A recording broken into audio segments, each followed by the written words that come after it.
In this video, I'll show you how to buy a gift card on Amazon. First, open your browser and go to Amazon. Make sure you are logged into your account. Once you are on the homepage, go to the search bar and type in the gift card you want to buy.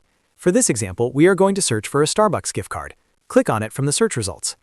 Now enter the amount you want to purchase. After that, fill in the email details. This is the email address where the gift card will be delivered. You can also choose the delivery date, depending on when you want it to be sent. Once you have filled everything in, click on Add to Cart. Then click on Proceed to Checkout. Now on the checkout page, you will see an option that says Enter gift card voucher or promotional code.